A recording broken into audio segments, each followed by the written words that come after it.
رات کا کھانا کھا کر کچھ دیر سب باتیں کرتے رہے۔ سونے سے پہلے وہ شاہ میر کے کمرے میں آئی تھی۔ میں نے تمہیں ڈسٹرب تو نہیں کیا؟ وہ دوستانہ انداز میں بولی۔ اگر کیا بھی ہو تو اب تو اندر آ چکی ہیں آپ۔ فرمائیے کیسے زحمت کی؟ وہ لیپ ٹاپ پر کام میں مصروف بولا تھا۔ کمپیوٹر میں اسے بہت انٹرسٹ تھا، یہی وجہ تھی کہ وہ یہاں بھی اپنا لیپ ٹاپ ساتھ لے آیا تھا۔ عام حالات میں ماہین کو اس کی گفتگو کا یہ طنزیہ انداز زہر لگا کرتا، مگر اس کی آج کی نیکی کے صدقے وہ اسے نظر انداز کر گئی۔ وہ اسے اگنور کیے اپنے کام میں مصروف تھا۔ شو ایسے کرتا ہے جیسے سارے جہان کا بوجھ اسی کے کندھوں پر ہے۔ وہ دل ہی دل میں خار کھاتی بظاہر مسکراتے ہوئے اس کے پاس ہی بیڈ پر بیٹھ گئی تھی۔ میں تمہارا شکریہ ادا کرنے آئی تھی۔ I am really thankful to you. Shah Mir نے سر اٹھا کر بڑی گہری نظروں سے اس کی طرف دیکھا تھا۔ یہ ڈرامے بازی بند کرو، جو کہنے آئی ہو وہ کہو۔ اس کی چلاکی پر جتنا بھی حیران ہوتی کم تھا۔ اسے کیسے پتا چلا میں کوئی خاص بات کرنے آئی ہوں؟ ماہین دل ہی دل میں سوچ رہی تھی۔ تم میرے بارے میں کتنے برے خیالات رکھتے ہو۔ میں کیا اتنی احسان فراموش ہوں کہ ایک تم مجھے وہاں سے اتنی بارش میں واپس لے کے آئے، میری خاطر رائڈنگ کے لیے نہیں گئے، نانابے سے میری شکایت نہیں کی، اور میں پھر بھی تمہیں تھینکس نہ کہوں؟ وہ چہرے پر بڑے معصومانہ تاثرات لیے اسے دیکھ رہی تھی۔ شاہ میر نے بجائے اس کی بات کے جواب میں کچھ کہنے کے لیپ ٹاپ ایک طرف رکھ دیا اور بڑی سنجیدگی اور پوری توجہ سے اس کی طرف متوجہ ہوا۔ وہ اس کی اس طرح دیکھنے پر کچھ کنفیوز سی ہو گئی۔ لگتا ہے کوئی بہت ہی خاص بات ہے۔ اگل بھی چپکو، اب تو میں بھی کیوریوسٹی میں مبتلا ہونے لگا ہوں۔ ماہین اس کی ذہانت کی قائل ہوتی آخرکار اصل بات کی طرف آ ہی گئی۔ پتہ ہے میر، آج جب تم وہاں آئے تھے نا، میں کس وجہ سے ڈر گئی تھی؟ اب یہاں کسوٹی کھیلا جائے گا۔ مجھے کیا پتا کیوں ڈر گئی تھی؟ وہ جگہ بھی ایسی نہیں تھی کہ میں کہوں کوئی شیشہ وغیرہ پڑا ہوگا اور اس وجہ سے تم ڈر گئی ہوگی۔ مختصر لفظوں میں اصلی بات بتا دو۔ شاہ میر اس کے انداز پر چڑھ کر بولا تھا اور اس کی بات پر غور کیے بغیر بولنے ہی والی تھی کہ ایک دم ٹھٹک کر رک گئی۔ کیا کہا تم نے؟ میں نے آئینے میں اپنی شکل دیکھ لی ہی ہوگی، یعنی میں اتنی اگلی ہوں میر؟ تم کتنے بدتمیز ہو۔ وہ اس سے بری طرح ناراض ہو گئی تھی۔ اسے اٹھ کر جاتا دیکھ کر وہ منانے والے انداز میں روکتا ہوا بولا، اچھا جا کہاں رہی ہو؟ بتاؤ ہوا کیا تھا؟ نہیں بتا رہی میں تمہیں کوئی بات۔ وہ دروازے کی طرف بڑھ گئی۔ بغیر بتائے تمہیں نیند نہیں آئے گی، لہجہ غصہ تھوک دو اور شروع ہو جاؤ۔ یار تمہارے سینس آف ہیومر کو کیا ہو گیا ہے؟ It was just a joke. Shah Mir کا انداز صاف مذاق اڑانے والا تھا، مگر یہ بات کسی نہ کسی کو بتائے بغیر اسے چین نہیں آتا، اور فی الحال دستیاب لوگوں میں سے صرف وہی تھا جس سے یہ بات ڈسکس کر سکتی تھی، اس لیے دوبارہ آ کر اس کے سامنے بیٹھ گئی۔ میں نے وہاں ایک عورت کے چیخنے کی آواز سنی تھی۔ وہ دوبارہ اس وقت کا منظر یاد کر کے جھرجھری لیتے ہوئے بولی، عورت کی چیخ؟ شاہ میر نے تصدیق چاہی تھی۔ بلیو می، میں بالکل سچ کہہ رہی ہوں۔ اب تم کہو گے مجھے دھوکا ہوا ہوگا، مگر میں نے وہ چیخ اپنے پورے ہوش و حواس کے ساتھ سنی تھی۔ وہ اسے یقین دلانے کی کوشش کر رہی تھی۔ اتنی سنسان اور ویران جگہ پر کسی عورت کا کیا کام؟ اس جگہ تو میں نے سنا ہے یہاں رہنے والے بھی بہت کم جاتے ہیں۔ لاسٹ ایئر جب میں یہاں آیا تھا تو رحمت کاکا مجھے بتا رہے تھے اس جگہ کے بارے میں۔ یہاں لوگوں نے الٹی سیدھی بہت سی کہانیاں گھڑ لی ہیں۔ مثلاً یہ کہ وہاں کوئی بدروح وغیرہ بسیرا کیے ہوئے ہیں وغیرہ۔ پچھلے سال وہاں ایک عورت کی لاش ملی تھی، اس کے بعد سے لوگوں نے یہ کہانیاں بنا لی ہیں۔ تعلیم کی کمی کی وجہ سے یہ لوگ ایسی باتوں پر بہت یقین رکھتے ہیں، لہذا اس جگہ کسی عورت کے جانے کے چانسز تو بہت ہی کم ہیں۔ تم خود بتاؤ، اگر تمہیں یہ سب پتا ہوتا تو تم کبھی اس طرف کا رخ کرتی؟ شاہ میر نے اپنی عادت کے برخلاف بڑی تفصیل سے اسے ساری بات بتائی تھی۔ اس کا مطلب ہے وہاں واقعی کوئی بدروح رہتی ہے؟ وہ خوفزدہ انداز میں بولے۔ کم آن ماہین، کیسی بچوں جیسی باتیں کر رہی ہو؟ یہ بیچارے سیدھے سادے کم علم لوگ ایسی باتوں پر عقیدہ رکھتے ہیں، تمہیں کیا ہو گیا ہے؟ وہ اس کا خوف دور کرنے کے خیال سے بولا تھا۔ میر، تم میری بات کا یقین کرو یا نہ کرو، مگر میں بالکل سچ کہہ رہی ہوں۔ میں یہ بات مان ہی نہیں سکتی کہ مجھے دھوکا ہوا ہوگا۔ وہ اس کے پاس سے اٹھتے ہوئے بولی تھی، اور شاہ میر بغیر کوئی جواب دیے دوبارہ لیپ ٹاپ سامنے رکھ کر بیٹھ گیا تھا۔ وہ بڑے محتاط قدموں سے چلتا آہستہ آہستہ آگے بڑھ رہا تھا۔ رات ماہین کو جھٹلانے کے باوجود اس کے پر یقین انداز نے شاہ میر کو فطری تجسس میں مبتلا کر دیا۔ نانی امی کو مارننگ واک کا بتا کر وہ گھر سے نکل آیا۔ وہ بڑا بہادر اور ایڈونچرس تھا۔ ماہین کی طرح اسے بھی ڈیٹیکٹیو موویز دیکھنا اور ایسے ناولز پڑھنا بہت پسند تھا۔ اس کا خیال تھا اگر وہ الیکٹرک انجینئر نہ بنتا تو یقیناً ایک پرائیویٹ ڈیٹیکٹیو تو ضرور بن جاتا۔ کچھ ہی دور گیا ہوگا، اسے اپنے پیچھے کسی کا چلنا محسوس ہوا۔ ریوالور ہاتھ میں لیے وہ بڑی تیزی سے گھما۔ اسے گھومتا دیکھ کر وہ درخت کے پیچھے چھپ گئی، مگر شاہ میر اسے دیکھ چکا تھا۔ کیا کر رہی ہو تم یہاں؟ وہ اس کے سر پر کھڑا گڑا رہا تھا اور وہ رنگے ہاتھوں پکڑے جانے پر سر جھکائے کھڑی تھی۔ ایڈیٹ، اسٹوپڈ، ایک دم جاہل ہو، کیوں آئی ہو تم یہاں پر؟ وہ دانت پیستا ہوا بولا تھا۔ میر پلیز، میں بھی ساتھ چلوں گی۔ وہ بڑی لجاجت سے گویا ہوئی، اور وہاں چیخ چلا کر مجھے بھی مرواؤ گی؟ ہرگز نہیں، جاؤ واپس۔ وہ صاف انکار کرتے ہوئے بولا، ٹھیک ہے، پھر میں جا کر سب کو بتا دوں گی کہ تم مارننگ واک کا بہانہ کر کے اصل میں گئے کہاں ہو۔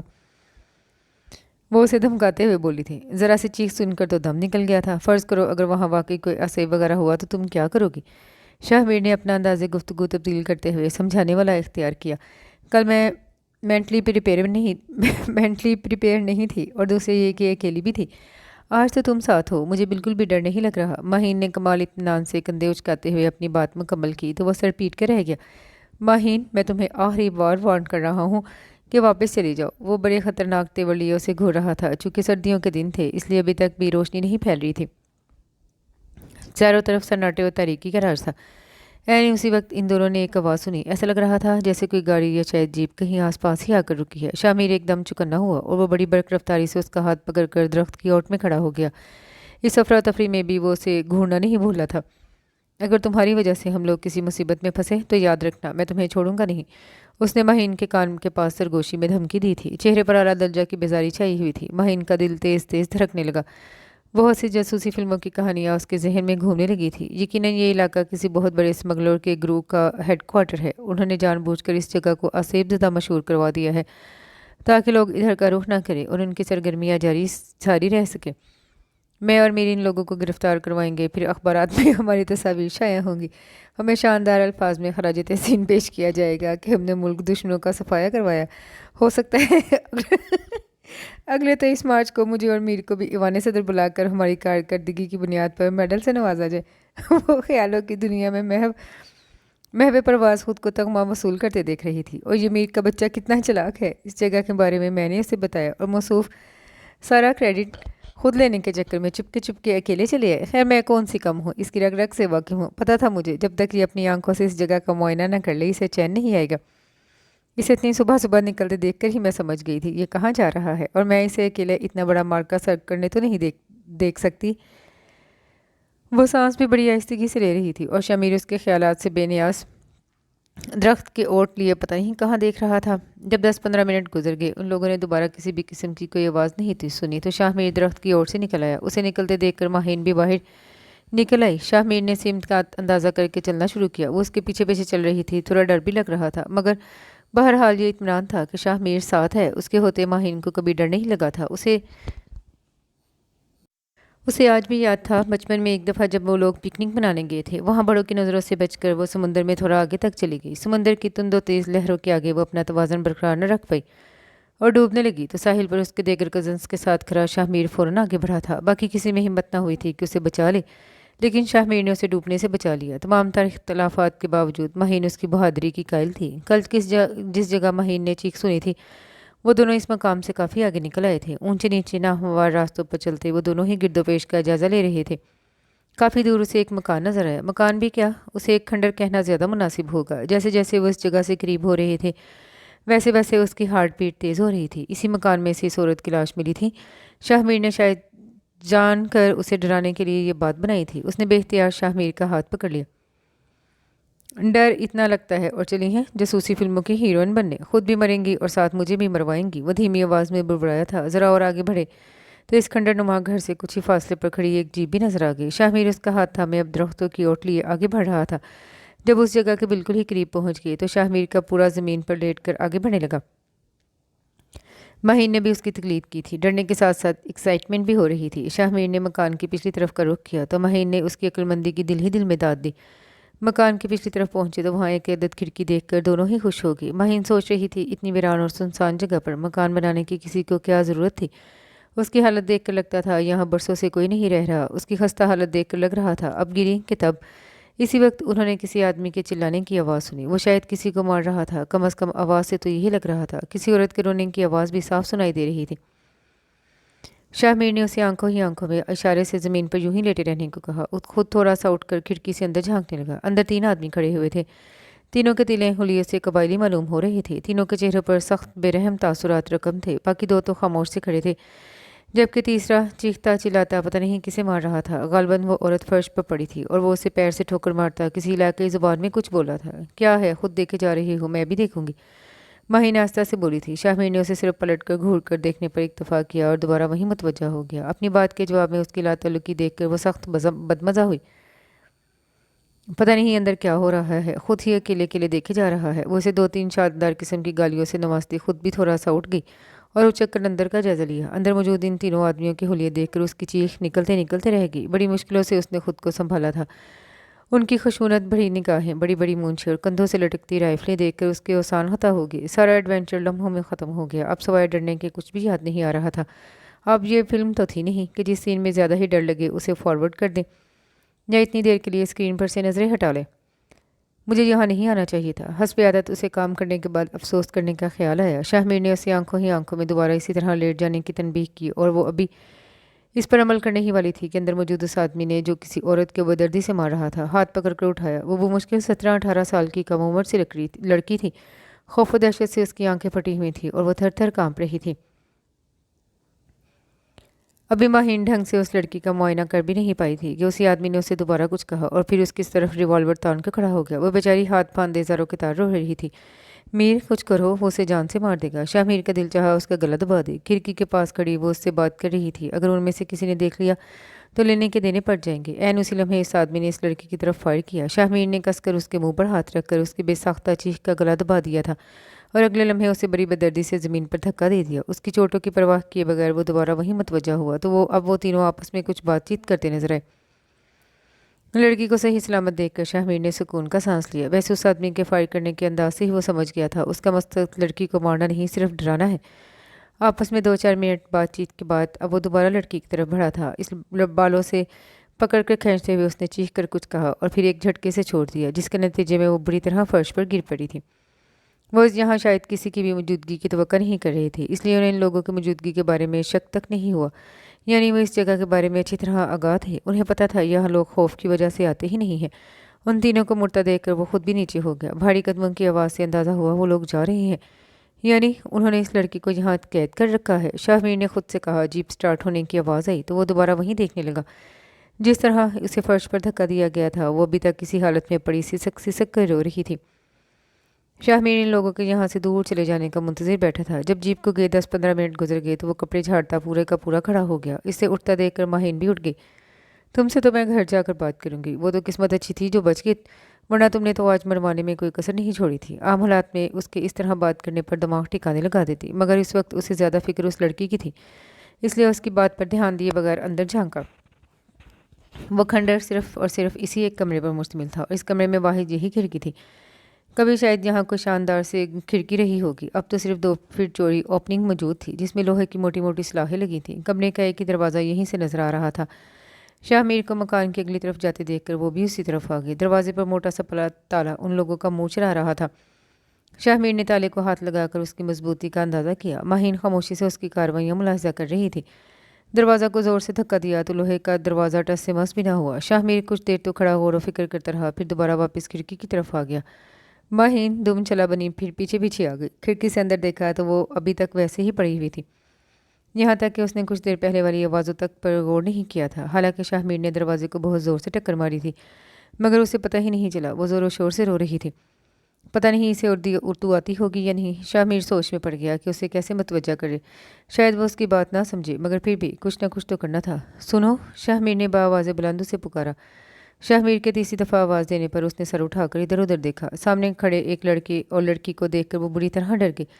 جس قسم کے حالات سے وہ گزر رہی تھی اسے ڈرنا بھی چاہیے تھا۔ اس کے چہرے پر پھیلتے خوف کے سائے دیکھ کر ماہین فوراً بولی، ڈرو مت، ہم تمہاری مدد کرنا چاہتے ہیں۔ پھر خود ہی خیال آنے پر دوبارہ بولی، تمہیں اردو آتی ہے؟ اور جواب میں اس نے خوفزدہ انداز میں گردن ہلا دی۔ اس کے اقرار پر ان دونوں نے ہی سکھ کا سانس لیا، ورنہ اس سے بات چیت کیوں کر ہو پاتی۔ دیکھو، ڈرے مت، ہمیں اپنا دوست سمجھو اور بتاؤ تمہارے ساتھ کیا ہوا ہے۔ ہم نے ان آدمیوں کو جاتے یہاں سے دیکھا ہے۔ ہم تمہاری مدد کرنا چاہتے ہیں، تمہارے کام آنا چاہتے ہیں۔ ماہین کے کہنے کی دیر تھی، وہ دیوانہ بار بھاگتی کھڑکی کے پاس آئی۔ مجھے بچا لو، وہ مجھے مار ڈالیں گے۔ وہ صاف اردو تو نہیں بول رہی تھی، مگر ان کے لیے یہ بھی غنیمت تھا۔ ماہین نے اسے بغور دیکھا۔ وہ بلا کی حسین لڑکی تھی۔ اس کے چہرے پر جا بجا زخموں کے نشان اس بات کی گواہی تھے کہ اس پر بہت تشدد ہوا ہے۔ اس کے کان کے پاس سے مسلسل خون بہہ رہا تھا۔ میر، جلدی کچھ کرو، یہ بہت زخمی ہے۔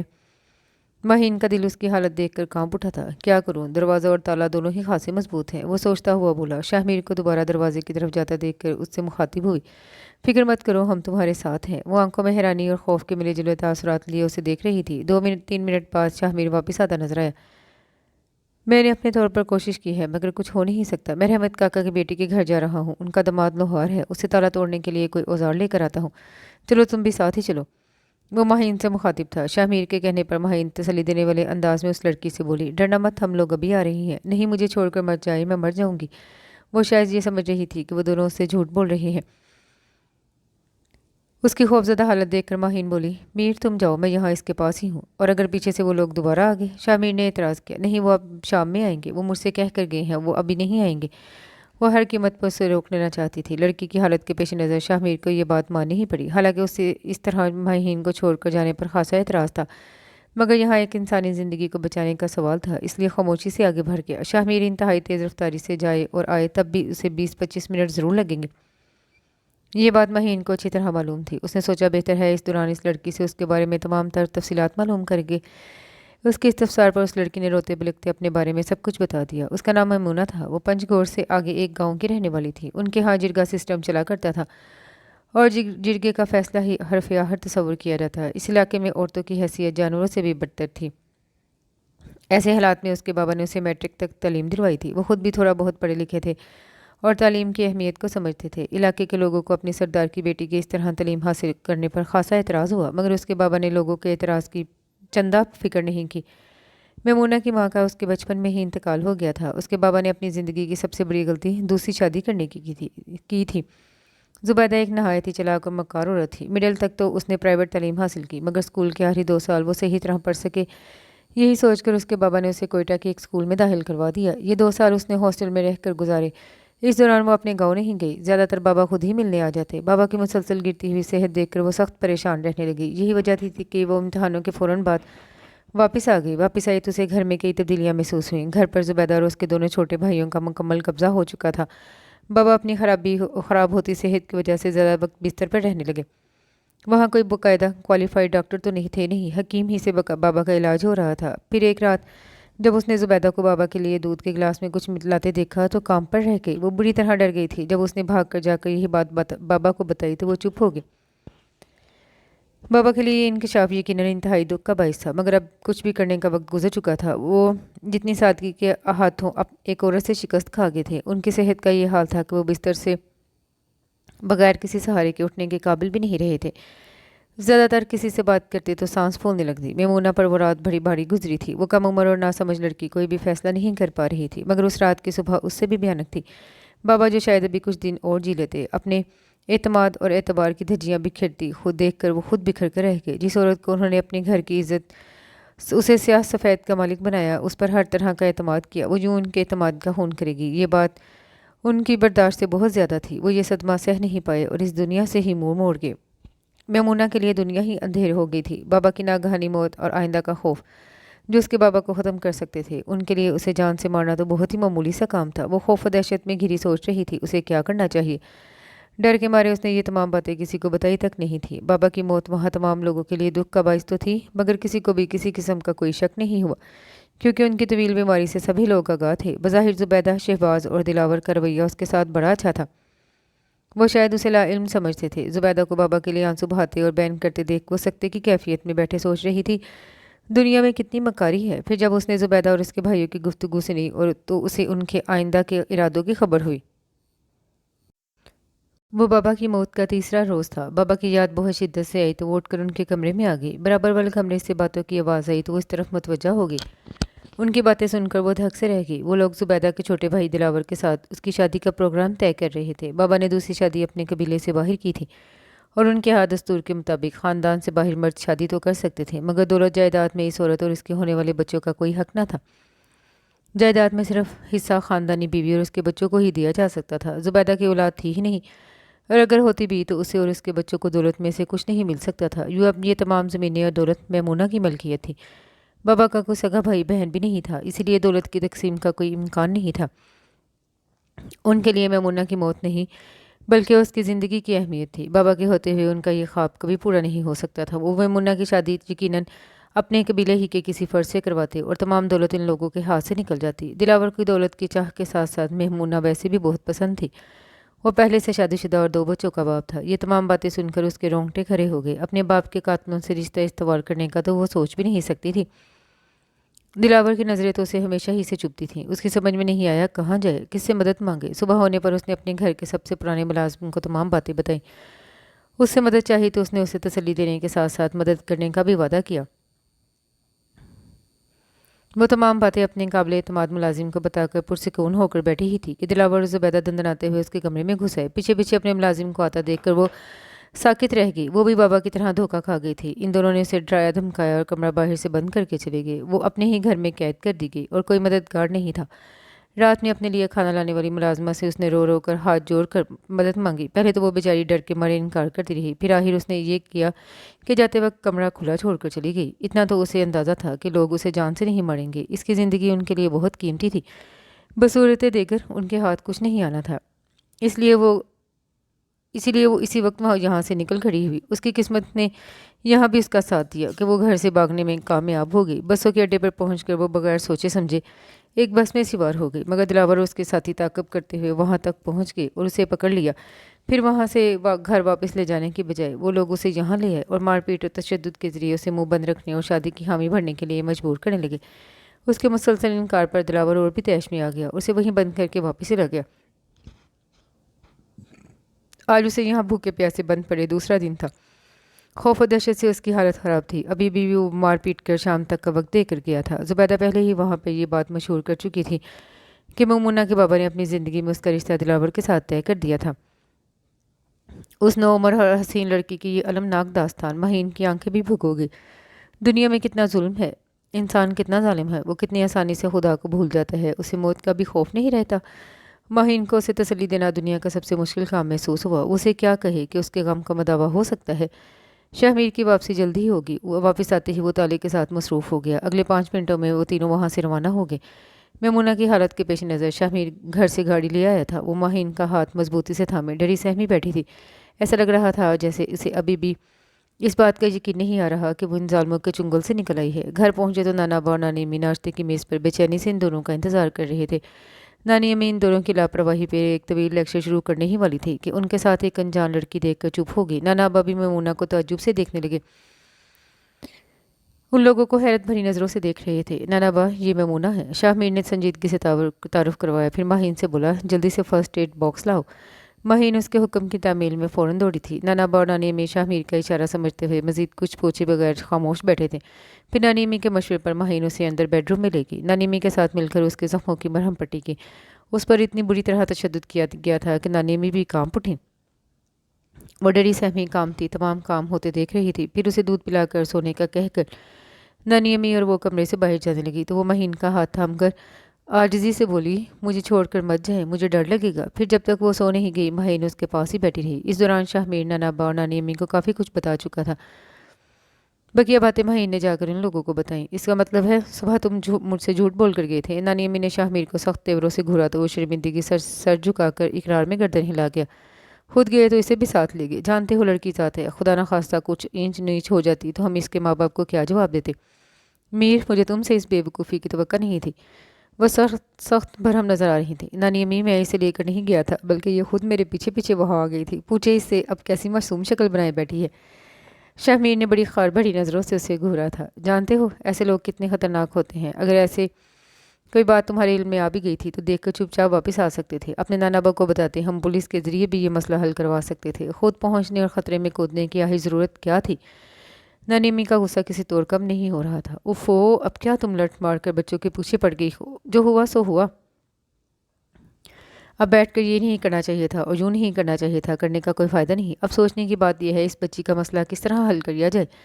نانا ابا نے انہیں ٹوکا تو ان کا موڈ مزید خراب ہو گیا۔ مجھے پرائی مصیبتیں گلے لگانے کا کوئی شوق نہیں۔ آپ اور آپ کے لاڈلے ہی بیٹھ کر بچی کا مسئلہ حل کریں۔ تمہاری تو ماں کو فون کر کے میں آج ہی کہہ رہی ہوں، بلاؤ اپنی بیٹی کو واپس، ہم سے نہیں سنبھالی جا رہی۔ چلو وہ تو لڑکا ہے، کہیں بھی جائے کچھ بھی کرے، مگر اسے لڑکی ہو کر ذرا بھی کسی بات کا احساس نہیں۔ وہ بڑبڑاتی ہوئی اندر چلی گئی۔